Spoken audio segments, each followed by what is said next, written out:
est ici, la tente de la rencontre, où nous allons célébrer le culte, célébrer la gloire du Seigneur. Nous sommes en salle Zoom et c'est une première que nous effectuons sur le plan technique. J'espère que cela fonctionne bien pour vous qui venez nous rejoindre sur YouTube. En attendant, nous allons commencer, nous allons prier et je vais demander à Michel de bien vouloir introduire ce temps de partage et d'action de grâce par la prière. C'est vrai, Seigneur, nous voulons t'élever, te glorifier parce que toi seul est notre bouclier. Seigneur, nous savons que tu es avec nous ce matin. Nous savons que tu es présent au milieu de nous. Et nous voulons te remercier, Seigneur, parce que tu vas toucher des cœurs, tu vas toucher les âmes, Seigneur, de ceux qui entendent et qui écoutent. Merci, Père, pour ce culte, Seigneur, qui est dirigé par toi. Et nous voulons être tous soumis à ta parole, Seigneur, et à ta présence. Sois béni, Seigneur. Amen. Amen. Nous te remercions, notre Père, pour ce temps que nous pouvons mettre à part ici en Charente, à la maison d'Élohim. Merci, Dieu d'amour, pour ce temps de partage, ce temps où nous pouvons honorer ton nom, ce temps où nous venons dans ta présence, parvenir à la tente de la rencontre, c'est venir dans ta présence. Et nous pouvons dire avec assurance, tu es présent en nous, qui sommes devenus ton temple, le temple du Dieu vivant. Merci pour ta présence dans notre vie. Quelle grâce que de pouvoir ainsi laisser le soin au Saint-Esprit d'exprimer avec force, avec joie, avec assurance ce que ta parole nous inspire, ce que l'amour de ta parole nous inspire, afin que ton nom soit élevé, assuré que tu viens rendre, Père, témoignage à ta parole. Tu viens rendre témoignage à notre Seigneur Jésus-Christ, qui est la parole ayant été faite chair, cette parole qui demeure en nous, cette parole sur laquelle nous nous appuyons jour après jour, cette parole par laquelle tu nous instruis, cette parole par laquelle tu nous révèles l'œuvre accomplie dans notre Seigneur Jésus-Christ, ton Fils bien-aimé. Quelle grâce, Seigneur, d'avoir été ressuscité avec lui. Quelle grâce que d'être assuré, être assis avec lui à la droite, à ta droite, dans la salle du trône. Au nom de Jésus. Amen. Amen. Amen. Nous glorifions ton nom, Père éternel. Nous voulons vraiment te dire combien nous sommes émerveillés et privilégiés de te connaître, toi, le seul vrai Dieu, Oui. et celui que tu as envoyé, ton Fils Jésus. Seigneur, merci. Merci pour ces instants que nous passons tous ensemble dans ta présence ce matin, dans cette salle de la rencontre. Nous sommes ici tous unis d'un même cœur, d'une même âme, d'un même esprit, pour te rendre toute la gloire et tout l'honneur qui t'est dû. Nous voulons nous unir, Seigneur, au cœur de tous ceux qui te louent ce matin dans les cieux, le cœur des anges, mais aussi sur cette terre, Seigneur, tous tes enfants qui sont réunis pour te rendre honneur et gloire et louange. Et nous voulons vraiment nous associer, Seigneur, tous ensemble pour faire monter vers toi nos paroles de louange, d'adoration et de reconnaissance. Sois le bienvenu au milieu de nous ce matin, Seigneur. Sois-en le président. Tu es à la place d'honneur dans cette salle de la rencontre. Tu es à la place d'honneur sur notre cœur. Et ce matin, nous voulons vraiment être à tes pieds, Seigneur, écouter ta parole, mais aussi te donner tout notre amour et toute notre reconnaissance. À toi seul, Seigneur, soit l'honneur, la gloire, la louange au siècle des siècles, au nom de Yeshua, notre Messie. Oui. Amen. Amen. Amen. Gloire à toi. Amen. Seigneur, c'est vrai, nous voulons t'adorer en te disant la louange, la gloire, la sagesse, l'action de grâce, l'honneur, la puissance et la force sont à toi, Seigneur, au siècle des siècles, oui, pour toujours. Merci Seigneur aussi parce que tu es l'alpha et l'oméga. Tu es le commencement et la fin. Tu ne changes pas. Amen. Merci parce que c'est toi qui es la source de la vie. Amen. Et quand nous venons vers toi, tu nous remplis de ta vie. Sois béni, sois loué. Merci parce que, oui, tu nous as choisis comme tes enfants. Amen, oui. Et par retour, nous voulons te dire, tu es notre Dieu et nous t'aimons. Oui. Gloire et louange à toi. Amen. Amen, amen, amen. Amen. Oui, tu es El Shaddai, le Dieu tout-puissant, admirable, conseiller. Tu es mon Père, mon Papa. Quel privilège d'être ton enfant. Et tu es le prince de la paix. Merci pour ta paix, pour ton shalom sur chacun d'entre nous. Sur ton shalom pour tous ceux qui écoutent en différé ou en direct. Oui. Oui, Seigneur, tu es Elohim, le grand, le fort, le grand je suis. Saint, Saint, Saint Adonai, le Seigneur l'Éternel. Toi qui vois toutes choses, qui es le créateur de l'univers. Tu nous as tissés chacun dans le ventre de nos mères. Et tu nous aimes tels que nous sommes. Merci pour ton grand amour. Amen. Amen. Nous te rendons grâce, excellent Père. Nous t'apportons ce matin encore toute notre reconnaissance pour qui tu es, pour ce que tu fais en tout temps, aujourd'hui, ce que tu as fait hier, ce que tu opères aujourd'hui et ce que tu opères demain, parce que demain t'appartient. Merci pour ton amour inconditionnel. Merci pour ta miséricorde qui dure à toujours. Merci pour ton souffle divin, ce souffle pour aujourd'hui encore. Près de toi, Père, je suis en sécurité, dans l'intimité de ta présence, au plus profond de mon cœur, dans cette chambre du secret, entre toi et moi. Je reçois toute l'énergie nécessaire. Oui, je prends conscience de cette proximité de ta présence qui me rassure. Toi, le divin berger. C'est dans ce jardin, le jardin de mon cœur, ce lieu secret, que nous sommes en parfaite harmonie et que nous communions ensemble, toi et moi. Ensemble, toi et moi, toi la lumière du monde. Et moi, à l'ombre de tes ailes, nous allons repousser les ténèbres, l'adversaire. C'est pourquoi ce matin encore, je laisse la rosée de ta présence me rafraîchir, nous rafraîchir chacun qui sommes là, qui écoutons. L'esprit, se faire rafraîchir l'esprit, le cœur et l'âme. Oui, tout comme la rosée rafraîchit l'herbe et les fleurs durant la nuit, ta présence me vivifie alors que je me tiens tranquillement à tes côtés. C'est vrai. Parce que un esprit rafraîchi et vivifié est capable de discerner ce qui est important de ce qui ne l'est pas. Merci, mon Dieu, notre Père, de placer tes pensées dans mon esprit, dans notre esprit à chacun, de nous attirer comme un aimant. Sois le centre, Père, de ma vie. Aller à l'essentiel, vivre et agir en collaboration avec toi, Jésus. Oui, notre Père. Parce que c'est dit, ta puissance s'accomplit dans notre faiblesse. Et en toi, Père excellent, j'ai tout pleinement en toi. J'ai la vie, j'ai le mouvement et j'ai l'être. Oui, ta grâce me suffit. Moi en toi et toi en moi. Oui, c'est l'aventure que tu me proposes. Et je sais que pour cette aventure, tu veilles constamment sur moi, comme tu le fais pour chacun de nous. Jean 18 au verset 12 dit ceci. Je suis la lumière du monde. Celui qui me suit ne marchera pas dans les ténèbres, mais il aura au contraire la lumière de la vie. Oui, je t'ai ainsi prié, excellent Père, de grâce, divin berger. Je t'ai prié en Jésus et par Jésus. Amen. Amen. Alléluia. Alléluia. Merci, notre Père. Gloire te soit rendue, Jésus. Amen.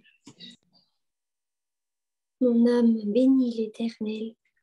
Mon âme bénit l'Éternel pour tous ses bienfaits.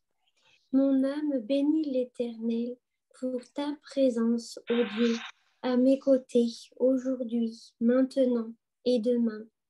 Je ne crains rien, car je sais que tu es là. Je suis tranquille, car je sais que tu es là.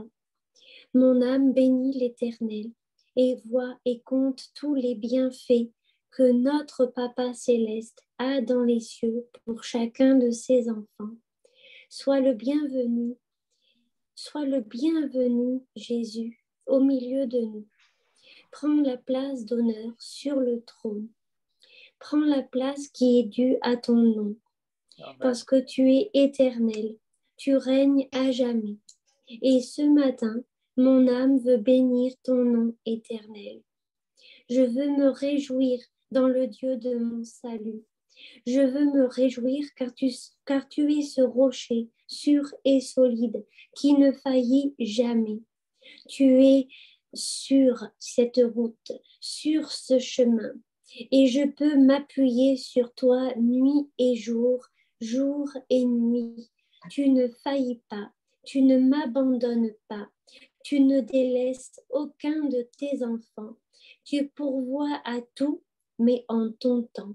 Alors, Seigneur, je te rends grâce et je te loue, parce que ce matin, c'est un honneur, un privilège, une grâce que de pouvoir venir là dans la tente de la rencontre et de pouvoir élever nos mains vers toi pour te donner toute l'honneur, toute la gloire, toute la louange à ton nom, car tu es celui qui mérite toute notre adoration. Sois loué, excellent Père de grâce, et surtout, sens toi libre d'agir comme tu le veux, comme tu le désires, au milieu de tes enfants qui sont là pour te regarder, pour t'écouter, car tu es le divin maître d'orchestre. Alors Seigneur, ce matin, ce n'est pas nous, mais c'est toi qui orchestres tout et qui commande tout, car toi seul es puissant, toi seul règnes à jamais pour les siècles des siècles. Amen. Amen. Amen. Il est beau de louer le Seigneur. Il est beau de chanter en l'honneur de ton nom, d'annoncer au matin ta bonté et pendant les nuits ta fidélité. Tu me réjouis par tes œuvres, ô Éternel, et je chante avec allégresse l'ouvrage de tes mains, que tes œuvres sont grandes, ô Éternel, que tes œuvres sont grandes, que tes pensées sont profondes. Il est beau de louer le Seigneur. Il est beau de chanter en l'honneur de son nom, d'annoncer au matin sa bonté et pendant les nuits sa fidélité.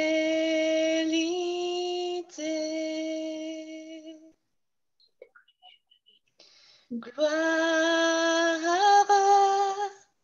gloire, gloire à l'agneau. Gloire, gloire, gloire à l'agneau, car il est glorieux et digne de régner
Psaume 84. Que tes demeures sont aimables, éternel des armées. Mon âme soupire et languit après les parvis de l'Éternel. Mon cœur et ma chair poussent des cris vers le Dieu vivant.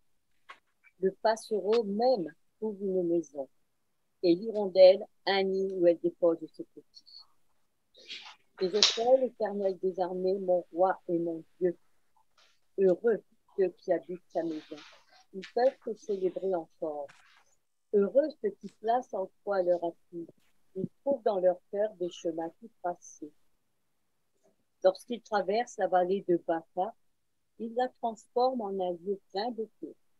Et la pluie la couvre aussi de bénédictions. Leur force augmente pendant la marche et ils se préparent devant Dieu à Sion. Éternel Dieu des armées, écoute ma prière. Prête l'oreille, Dieu de Jacob. Toi qui es notre bouclier, vois, ô Dieu, et regarde la face de ton roi.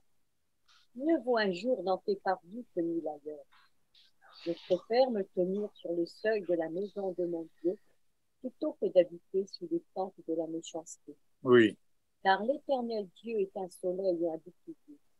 L'Éternel donne la force et la gloire, la grâce et la gloire. Il ne refuse aucun bien à ceux qui marchent dans l'intégrité. Éternel des armées, heureux l'homme qui se confie en toi. Amen. Amen. J'aimerais vous lire le psaume 24, un psaume de David.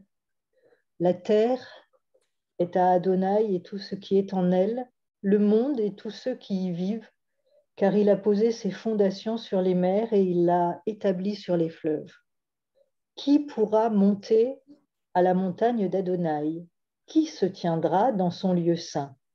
Ceux qui ont des mains irréprochables et un cœur pur, qui ne consacrent pas leur vie à des vanités, ni ne prêtent de serment dans le seul but de tromper, ils recevront une bénédiction d'Adonai et la justice de Dieu qui les délivrera. Tel est le caractère de ceux qui le cherchent, de Jacob qui cherche sa face. Levez la tête, vous, portes, levez la porte éternelle, afin que le roi de gloire puisse entrer. Qui est-il, ce roi de gloire? Adonai, fort et puissant. Adonai, puissant au combat. Levez la tête, vous, portes, levez la porte éternelle, afin que le roi de gloire puisse entrer. Qui est-il, ce roi de gloire? Adonai, Tsevaot, l'Éternel des armées. Il est ce glorieux roi. Amen. Amen. Amen. Amen. Alléluia. Il est ce glorieux roi, roi de gloire, roi de victoire. C'est lui que nous accueillons, c'est lui que nous honorons, c'est lui que nous suivons jour après jour. Et suivre Jésus, suivre Yeshua, Yeshua glorifié, Yeshua vainqueur, Yeshua victorieux. Le suivre, c'est le suivre dans sa victoire. Le suivre, c'est marcher dans sa victoire. Je voudrais vous partager à ce titre, pour faire suite à ce que Valérie vient de lire,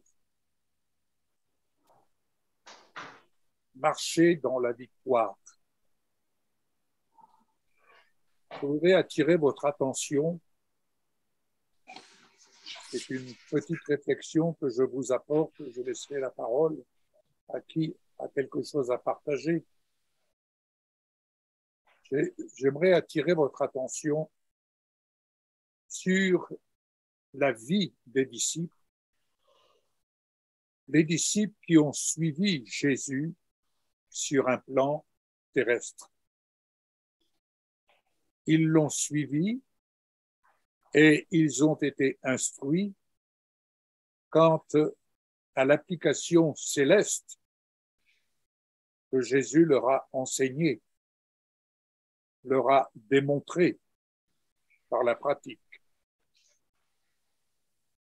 Mais voici, le jour est arrivé où Jésus est allé et devait aller sur la croix. J'aimerais prendre une image pour illustrer mon propos plus amplement. Dans un pays comme la France,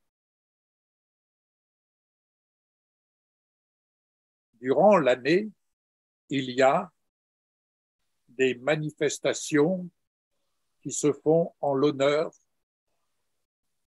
de ceux qui ont combattu pour la libération de notre pays. Ils sont tombés au champ d'honneur, comme nous disons. Ils ont donné leur sang. Et chaque année, nous revenons devant la stèle que l'on appelle le monument aux morts pour célébrer la victoire qu'ils ont remportée pour libérer notre pays des puissances étrangères.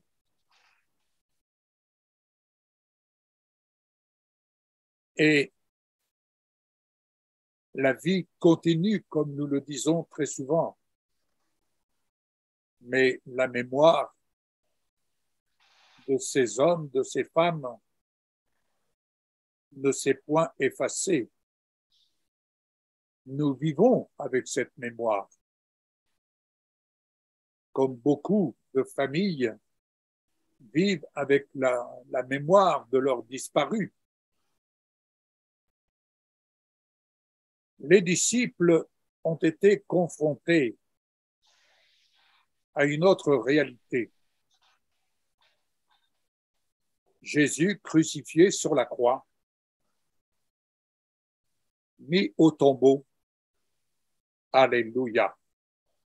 Il a vaincu la puissance de la mort. Il a vaincu, comme il m'arrive de le dire, Monsieur mort.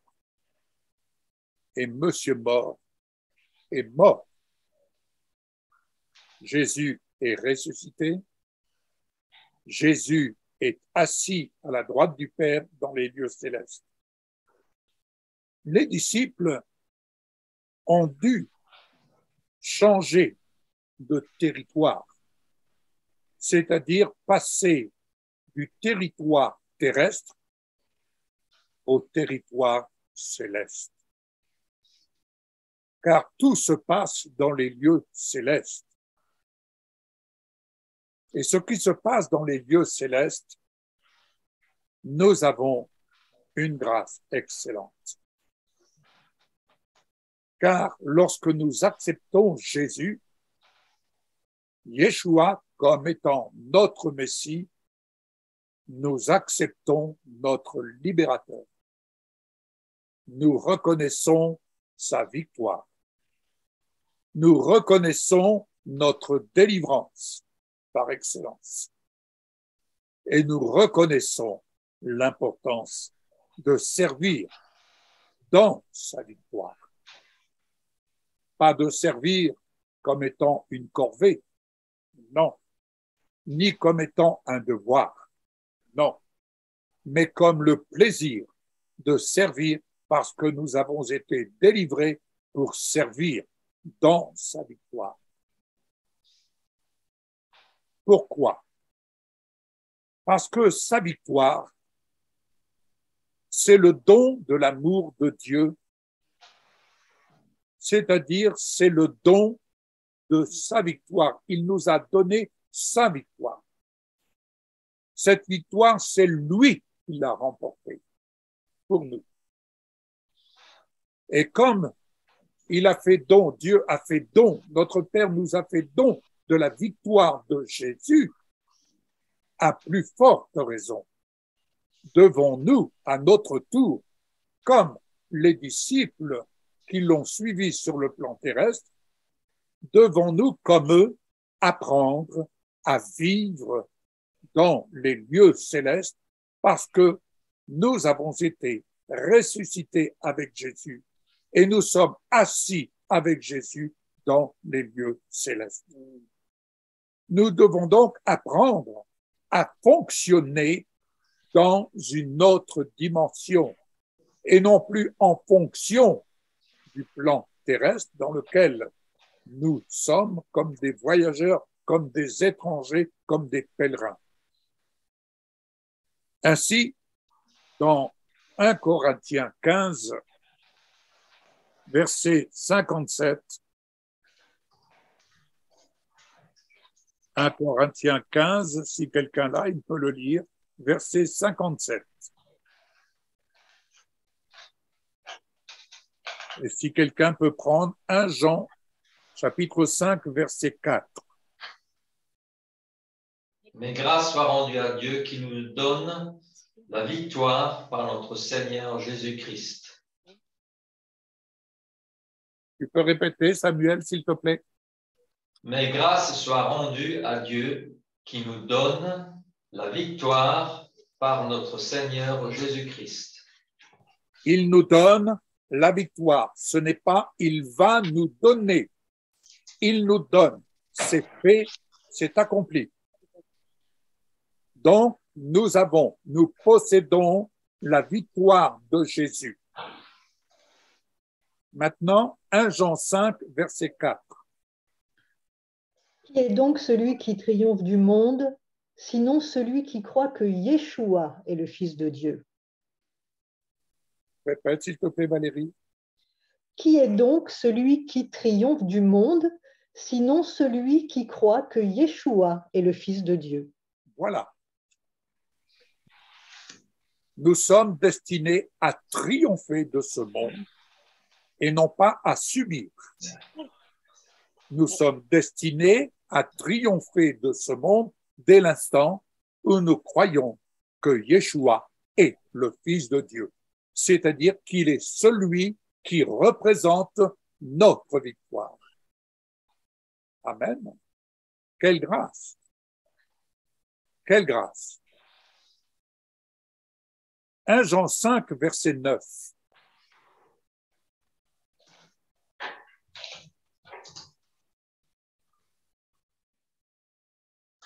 Si nous recevons le témoignage des hommes, le témoignage de Dieu est plus grand, car le témoignage de Dieu consiste en ce qu'il a rendu témoignage à son Fils. Alléluia. J'aimerais attirer votre attention, bien-aimés, sur cette parole. Dieu rend témoignage à son Fils Jésus. C'est-à-dire qu'il rend témoignage à sa parole. Il rend témoignage à sa parole dès l'instant où nous mettons en application le conseil que nous donne sa parole. Le témoignage des hommes est une chose, mais le témoignage que Dieu rend à sa parole, en l'occurrence, cette parole que nous professons, cette parole que nous apprenons à vivre, cette parole que nous apprenons à mettre en application dans notre vie, Dieu vient rendre son témoignage. Alléluia.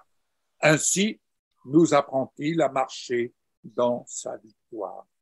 Ainsi veut-il t'apprendre à marcher dans sa victoire.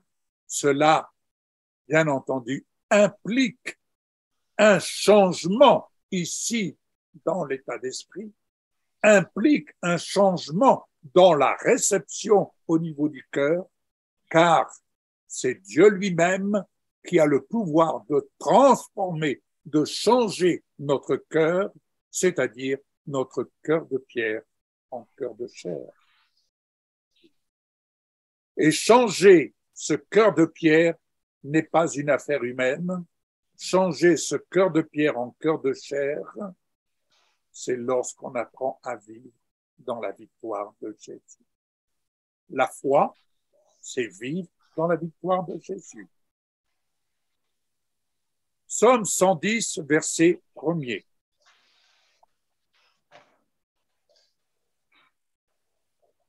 Alléluia. Psaume 110, verset 1er. Parole de l'Éternel à mon Seigneur. Assieds-toi à ma droite jusqu'à ce que je fasse de tes ennemis ton marchepied. Alléluia. Assieds-toi à ma droite. lorsque nous lisons cette parole, il nous a ressuscités ensemble et nous a fait asseoir ensemble dans les lieux célestes.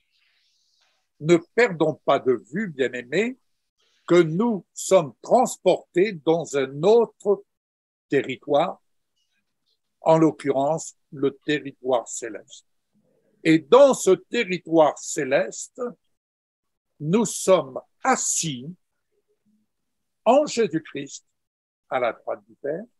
Et quelle est notre mission en tant que membre du corps de Christ? Quelle est notre mission? Et quel est le but divin que Dieu poursuit avec nous, ses enfants? Ah, nous avons un Père merveilleux. Nous avons un Père extraordinaire.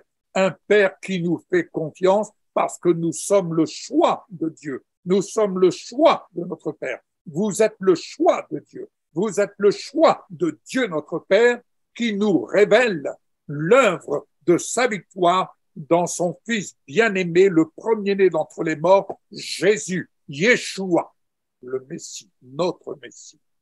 Eh bien, notre Père nous donne un but. Et il se réjouit lorsqu'on décide, lorsqu'on choisit envers et contre tout de marcher dans sa victoire. Ce don qu'il nous a donné de si précieux, la victoire de Jésus. Et ce qui triomphe du monde, c'est notre foi en Jésus, en Yeshua, afin de faire de nos ennemis un marchepied pour monter plus haut dans l'application de sa justice. Voilà notre but. Ainsi, quand on apprend à marcher dans la victoire de Jésus, dans la victoire de Jésus, il n'y a pas de place pour les plaintes. Il n'y a pas de place pour, je dirais, le découragement. Il n'y a pas de place. Il n'y a que la place de la victoire, parce que la victoire de Jésus, c'est l'empreinte qu'il a posée dans notre vie. Amen. Amen. Luc 23, 41.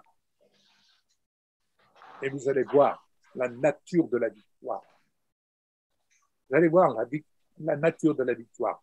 Et en cet instant, que le Seigneur ferme la porte qui doit être fermée dans la vie d'un grand nombre.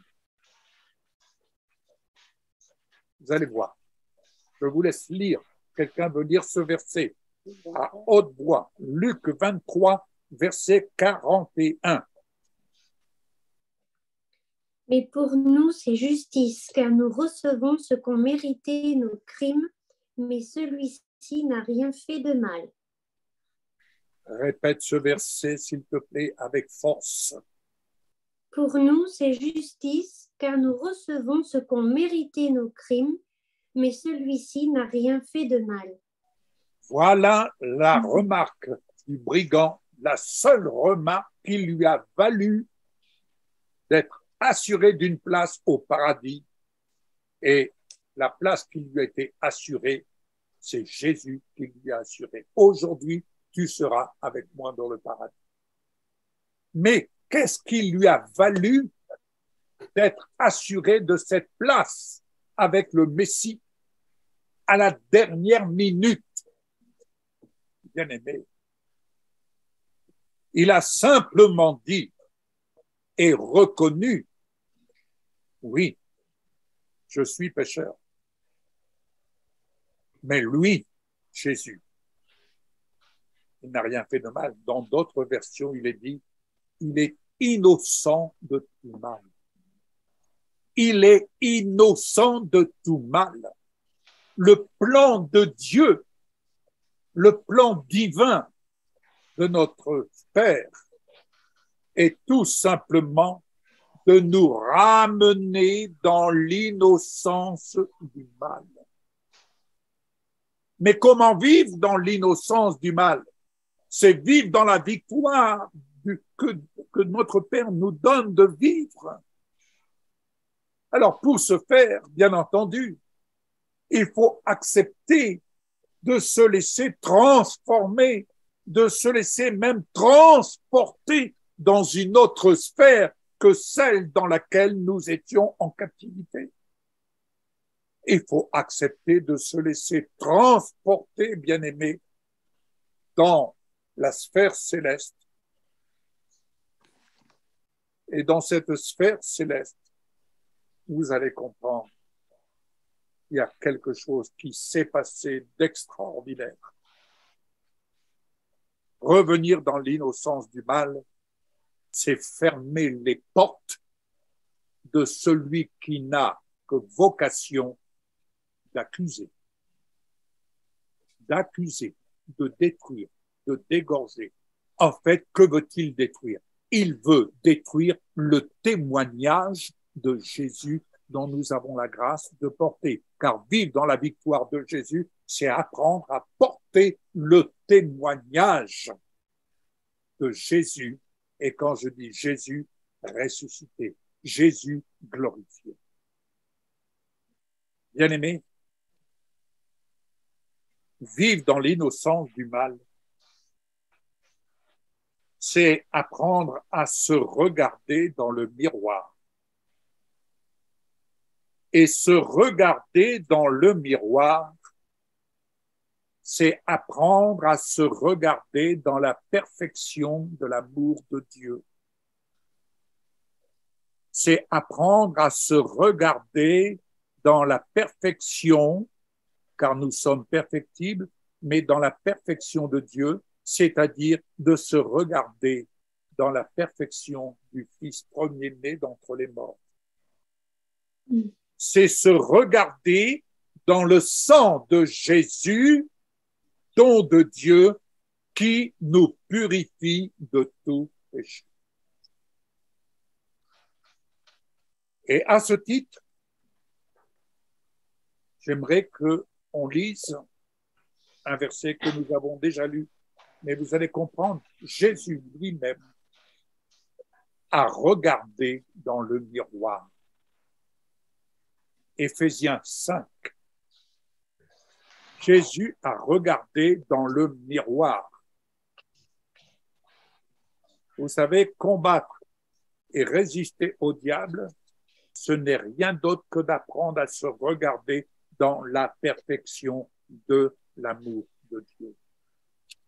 Éphésiens 5, et je lirai personnellement ce passage. Écoutez bien, verset 25. Marie, que chacun aime sa femme. Souvent, je passe un peu ce verset, mais l'Esprit de Dieu me demande de m'arrêter sur ce verset. Marie, que chacun aime sa femme. Tout mari qui aime sa femme, il l'aime parce qu'il la voit sans défaut. Il l'aime parce qu'il la voit sans défaut. Il l'aime parce que pour lui, sa femme, elle est unique au monde. Il l'aime parce que sa femme est parfaite. Il l'aime parce que sa femme est chair de sa chair. Il l'aime parce que sa femme est tout simplement sa perfection. Alors il dit, Marie, que chacun aime sa femme. Et pour aimer sa femme, il faut la regarder sans défaut. Quand je regarde Michel, il faut enlever tes lunettes de soleil. Quand je regarde Michel, je la vois sans défaut.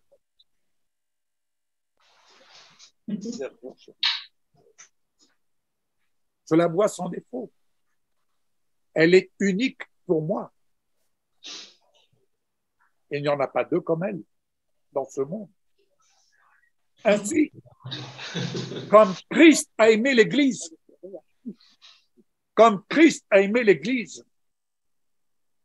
et s'est livré lui-même pour elle, afin de la sanctifier. J'aimerais insister, vivre dans la victoire de Jésus, c'est vivre dans le don merveilleux que Dieu nous a donné, c'est vivre dans la perfection de l'amour de Dieu, c'est apprendre à se regarder dans la perfection de Jésus. Et je suis sûr que là, il y a beaucoup de cailloux. Il y a beaucoup de cailloux à ôter dans la vie d'un grand nombre de croyants. Ça, c'est une œuvre quotidienne. Il l'a sanctifiée en la purifiant. Par quoi? Par le don de son sang versé à la croix. Et en la lavant par l'eau de la parole.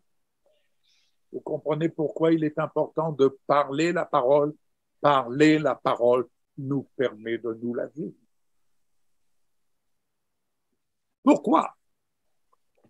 Pourquoi l'a-t-il purifié? Pourquoi la lave-t-il par l'eau de la parole? Pour faire paraître devant lui cette église, son église, pas des églises, son église glorieuse, sans tache, ni rite, ni rien de semblable, mais sainte et irréprochable. C'est ainsi que le mari, d'ailleurs, doit aimer sa femme comme son propre corps. Cessez de regarder vos défauts. Cessez de regarder vos manquements. Cessez de regarder votre passé. Cessez de regarder vos échecs. Mais apprenez à vivre dans la victoire. Apprenons à vivre dans la victoire de Jésus. Alléluia. Apprenons à vivre dans la victoire de Jésus. Honorer le Seigneur, c'est tout simplement apprendre à vivre dans sa victoire. Et quelle victoire! Quelle victoire! Faire de nos ennemis un marchepied. Le Seigneur ne demande pas autre chose que de résister au diable et il fuira loin de vous. Bien-aimés, résister au diable, c'est d'abord commencer par fermer toutes les fenêtres où il y a tant de courants d'air. Et dans ces courants d'air, il y a toutes sortes de virus qui passent et qui viennent tout simplement mettre le doigt sur des imperfections, sur des manquements. Dites-vous bien une chose, un disciple, c'est quelqu'un qui apprend. Un disciple vise à parvenir à la stature parfaite de Christ. Un disciple, c'est quelqu'un qui se laisse enseigner. Un disciple, c'est celui qui sait et qui a le devoir d'apprendre et qui a plaisir à apprendre. Et comment apprendre? En apprenant à servir les intérêts du royaume de Dieu. Et servir les intérêts du royaume de Dieu, on apprend à servir dans la perfection de l'innocence de tout mal. Ainsi, l'amour ne suppose pas le mal. L'amour croit tout, l'amour excuse tout, l'amour pardonne tout. Ainsi, je dois aussi apprendre à me pardonner. Je dois apprendre à me pardonner comme mon Père céleste m'a pardonné. Et comme mon Père céleste me voit dans la perfection de Jésus, si je veux l'honorer, alors je dis, Père, viens changer mon état d'esprit, viens renouveler mes pensées. Je veux t'honorer en apprenant à me voir dans le miroir comme je dois me voir dans le Fils premier-né de ton amour, celui qui est ressuscité et glorifié. Amen. Amen. Bien, je vais poursuivre un petit peu dans le même, sur le même cheminement, à savoir servir dans la victoire et apprendre à vivre dans le céleste. Et pour ce faire, moi ce matin, je vais revenir sur un texte dont je vous ai déjà parlé et que vous connaissez parfaitement, mais la parole de Dieu est tellement riche qu'on peut puiser dans chaque texte des nouvelles révélations. Les sages d'Israël nous disent qu'il y a 70 façons d'interpréter un verset. Alors ce matin, eh bien, nous allons découvrir ou redécouvrir ce texte, mais sous un autre angle. Venez avec moi dans l'évangile de Jean, au chapitre 12, et nous lirons du verset 1 au verset 8. Alors, je lis dans la version de la Bible juive. Donc, Jean, chapitre 12, verset 1 au verset 8.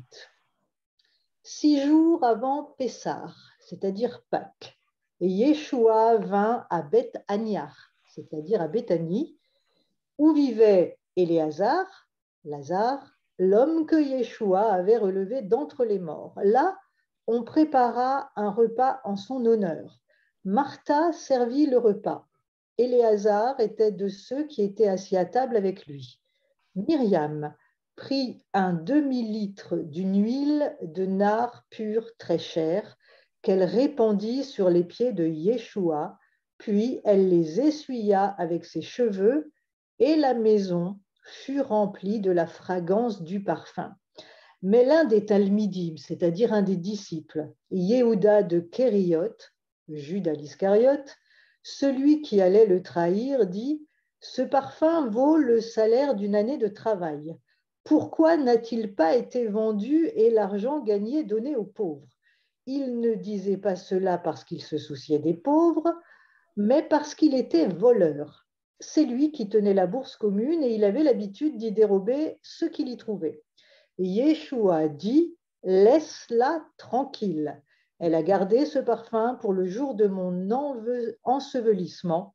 Vous avez toujours les pauvres avec vous, mais moi, vous ne m'aurez pas toujours. » Jean a choisi de raconter cet événement avec beaucoup plus de précision que Marc et que Luc. Jean se positionne en effet toujours, vous l'avez peut-être remarqué, en termes de céleste, en termes d'éternité. Aussi, on découvre dans ce texte la présence de Lazare et de Marthe aux côtés de Marie, ce qui n'est évidemment pas un hasard, puisque Jean nous précise au chapitre 11 que Yeshua aimait cette fratrie. Il les aime tous les trois. Si vous prenez le chapitre 11 de Jean, le verset 5, il est écrit « Yeshua aimait Martha, sa sœur, et Lazare ». On voit d'ailleurs que Jésus venait souvent à Béthanie. Béthanie, en hébreu, c'est Beth Aniar, qui signifie maison de la pauvreté ou de l'humilité. Mais Aniar, qui vient aussi du mot Hanna, signifie grâce. Alors, ce village de Béthanie, Béthania, il est situé à environ 3 km de Jérusalem sur le mont des Oliviers.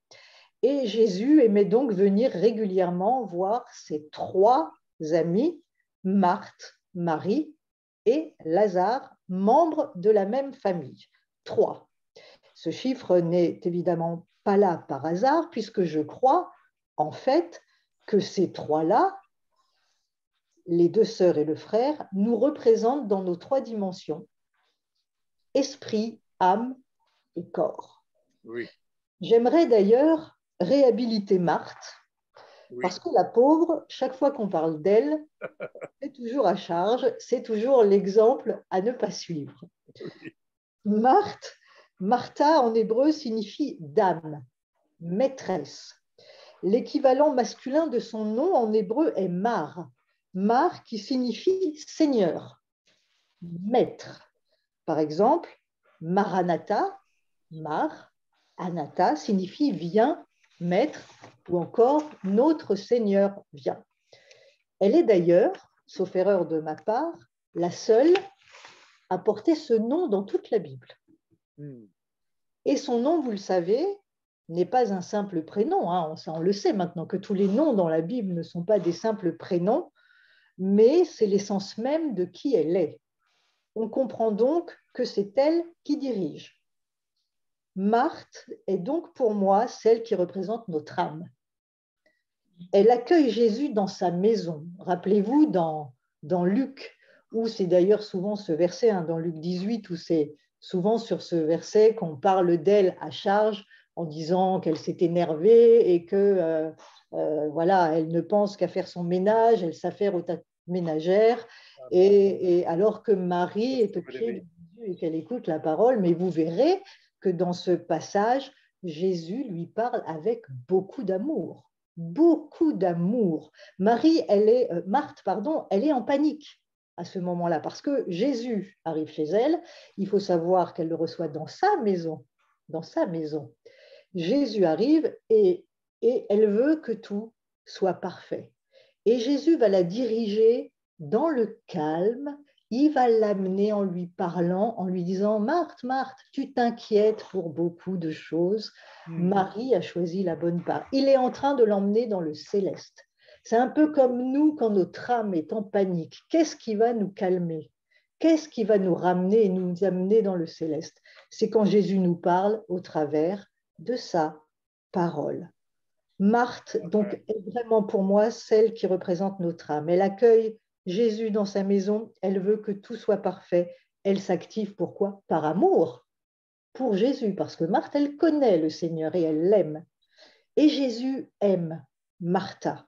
Il lui parle toujours, toujours avec beaucoup d'amour, c'est ce que je viens de vous dire, pour l'amener dans la dimension du céleste. C'est exactement ce qui se passe pour nous. Nous avons besoin d'écouter Jésus, de prendre soin de notre âme. Comment est-ce qu'on prend soin de notre âme?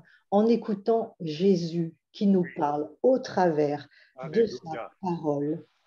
Parce que notre âme, elle a souvent besoin et envie de diriger. Notre âme, c'est le siège de nos sentiments. C'est souvent notre âme qui va prendre le dessus si elle n'est pas dirigée par la parole de Dieu. Et c'est ce qui se passe pour Marthe. Elle prend le dessus en s'affairant pour honorer son Seigneur. Mais le Seigneur lui dit et lui parle avec une tendresse infinie en lui disant « Mais Marthe, Marthe », il lui dit 2 fois « Marthe, Marthe, tu t'inquiètes pour peu de choses. Viens dans le céleste avec moi, c'est moi qui dirige et c'est moi qui vais prendre la direction. » Alléluia. Alors, notre âme, à l'image de Marthe, elle a souvent tendance à vouloir diriger. Elle a besoin, donc, de s'aligner sur la pensée de Dieu pour être dans la paix, quelles que soient les circonstances. Marthe est une femme de foi, elle connaît le Seigneur, mais elle a tendance à vouloir tout faire par ses propres forces.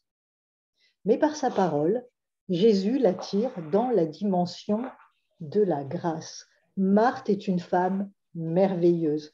Ce n'est pas cette espèce de maniaque qu'on décrit souvent et qui n'est pas là où elle devrait. Marthe, c'est notre âme, c'est nous qui aime le Seigneur, mais qui a besoin constamment d'être rassuré.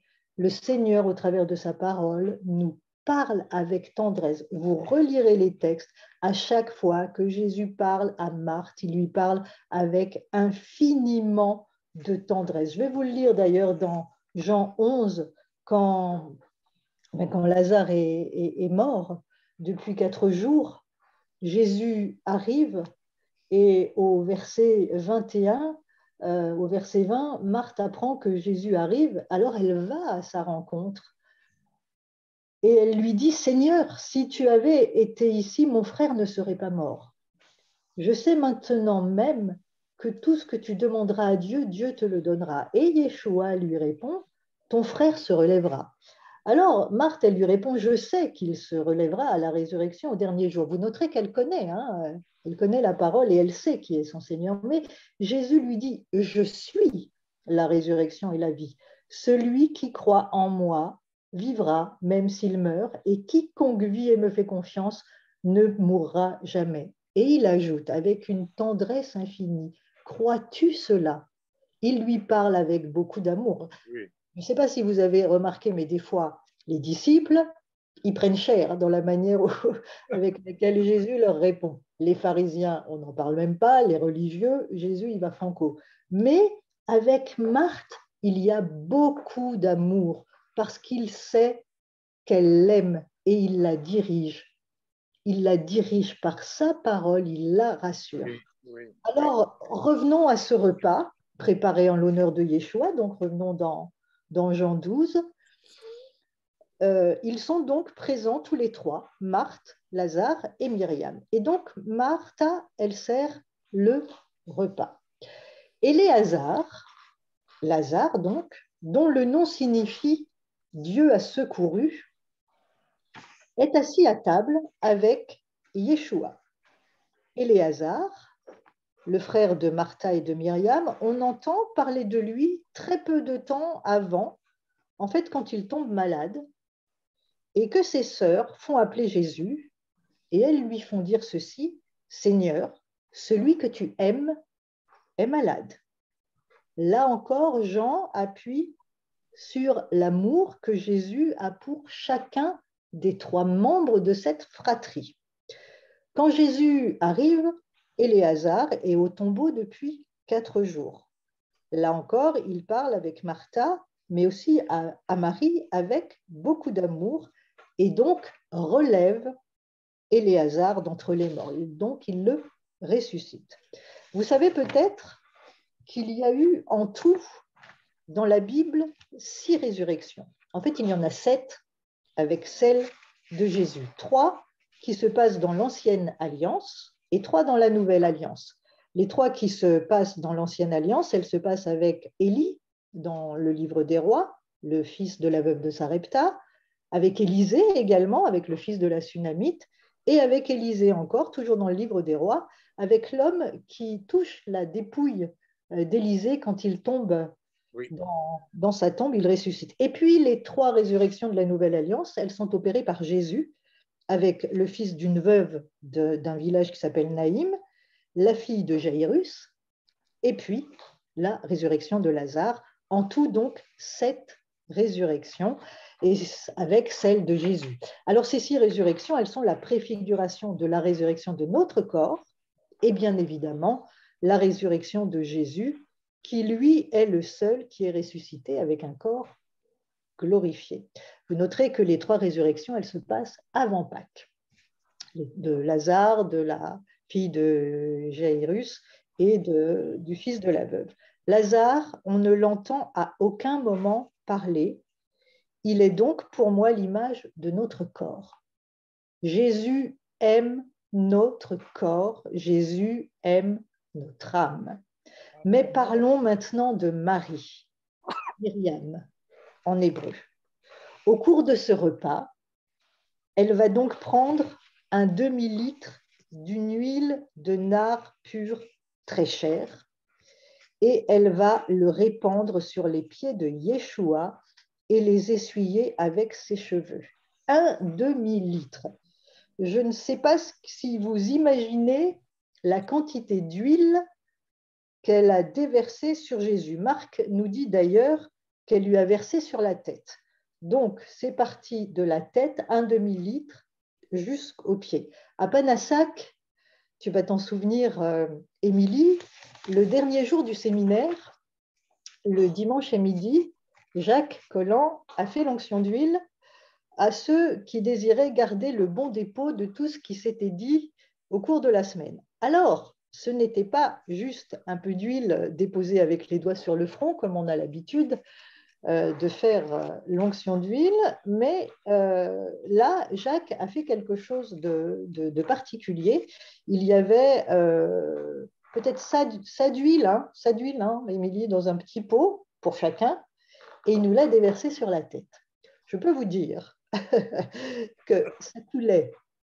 Encore moi, j'ai une chevelure qui absorbe bien, mais quand même, ça a coulé partout, sur le visage, sur les vêtements. J'avais enlevé mes lunettes, mais quand je les ai remises, ça coulait sur les lunettes aussi. Et on était imprégnés, c'était sur notre peau. C'était nos mains, du coup, on en avait partout. Et on a repris la route avec imprégné d'huile. On ne pouvait pas se laver, évidemment, tout de suite, parce qu'on avait de la route à faire. C'était la fin du séminaire. Nous sommes restés plus qu'imprégnés, pénétrés par cette huile. Et c'était juste ça. Alors, imaginez un demi-litre d'huile qui a été déversée sur Jésus. Marie a oint Jésus.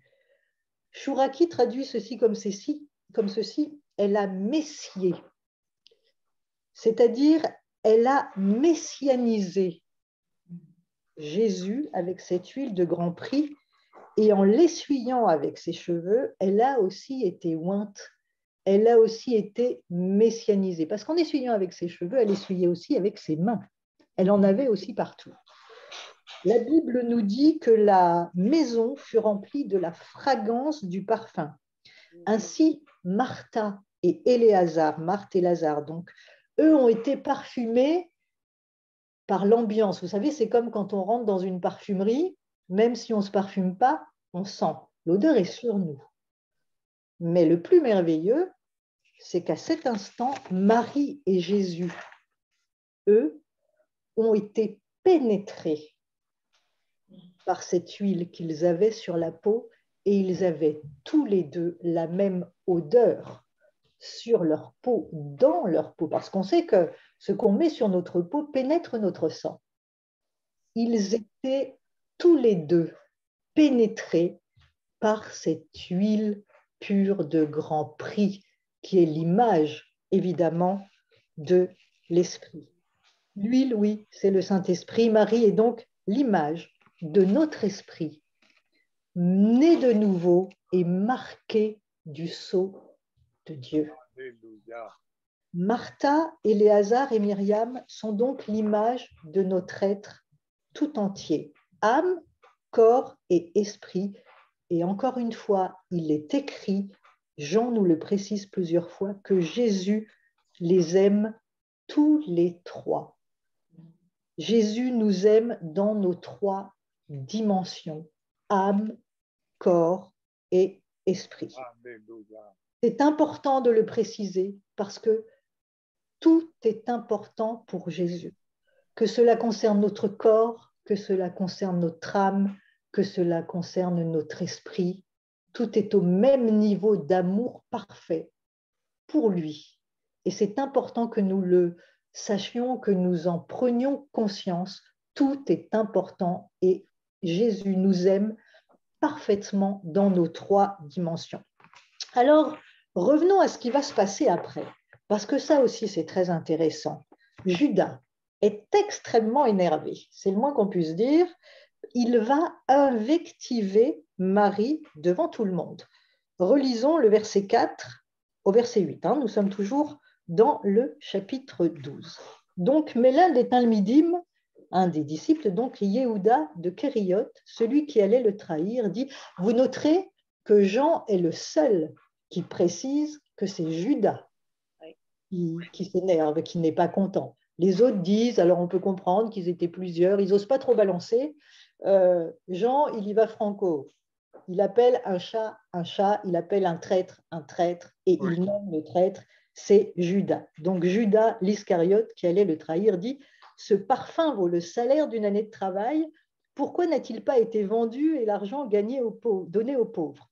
Il ne disait pas cela parce qu'il se souciait des pauvres, mais parce qu'il était voleur.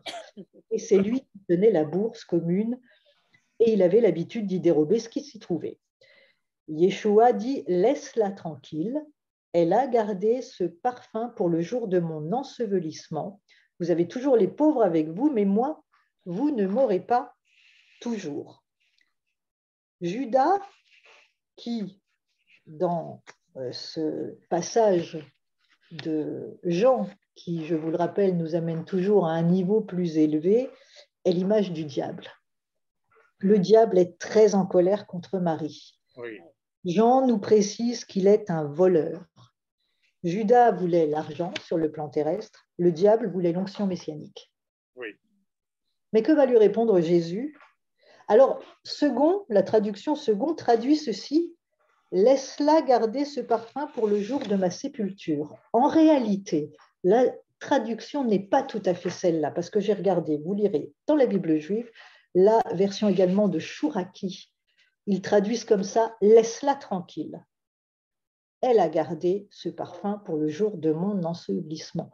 Laisse-la tranquille. Et quand j'entends cette parole, ça m'amène immédiatement à ce verset de l'Apocalypse 6 qui dit « Ne touche pas à l'huile et au vin. Amen. Amen. Laisse-la tranquille. » Quand Jésus s'adresse à Judas, il s'adresse aussi prophétiquement au diable. Ne touche pas à mes enfants qui sont oints, marqués du sceau du Saint-Esprit. Vous remarquerez que Judas invective Marie devant tout le monde, parce qu'il est en colère contre elle, parce que c'est elle qui a versé ce demi-litre d'huile qu'il aurait bien voulu se récupérer. C'est l'image du diable qui ne supporte pas l'amour de l'épouse, parce qu'elle représente aussi l'épouse, elle représente l'esprit racheté, notre esprit marqué du sceau de Dieu, qui honore son Seigneur. Le diable ne supporte pas ça. Le diable ne supporte pas et va essayer de nous ridiculiser devant tout le monde, de nous humilier même devant tout le monde, parce qu'il y a une sorte d'humiliation quand même quand il invective Marie devant tout le monde. Parce que à ce moment-là, il y a quand même du monde, même si Jean ne précise pas, mais il y a tous les autres disciples. On ne sait pas qui était aussi dans cette maison à ce repas, mais il y a du monde. Marie, il invective Marie devant tout le monde, extrêmement énervé. Il essaie de l'humilier, mais Jésus vient tout de suite prendre sa défense, laisse-la tranquille. Oui. Ne touche pas à l'huile et au vin. Ne touche pas à mes enfants, à ceux qui sont marqués du sceau de l'esprit. Il arrive des temps où on va, et c'est déjà le cas, essayer de nous humilier publiquement quand nous manifesterons l'amour que nous avons pour notre Seigneur, quand nous sommes à ce niveau élevé. Le diable essaiera de nous mettre des bâtons dans les roues, de nous humilier en public, mais Jésus intervient. Laisse-la tranquille, ne touche pas à l'huile et au vin. Voilà ce que je voulais partager avec vous ce matin. Merci Seigneur, merci Valérie. Alors, comme on est dans Jean, je vais rester dans Jean et je vais vous lire des versets de Jean 6. Oui. Alors, Jésus dit, « Je suis le pain de vie. Celui qui vient à moi n'aura jamais faim et celui qui croit en moi n'aura jamais soif. »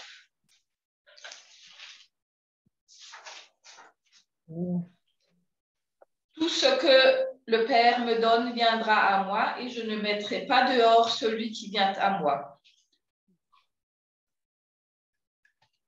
La volonté de mon Père, c'est que quiconque voit le Fils et croit en lui ait la vie éternelle et je le ressusciterai au dernier jour.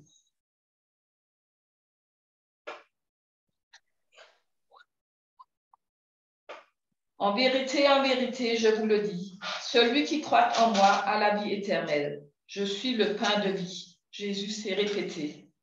Parce que nous avons besoin d'entendre plusieurs fois la même chose pour pouvoir l'assimiler.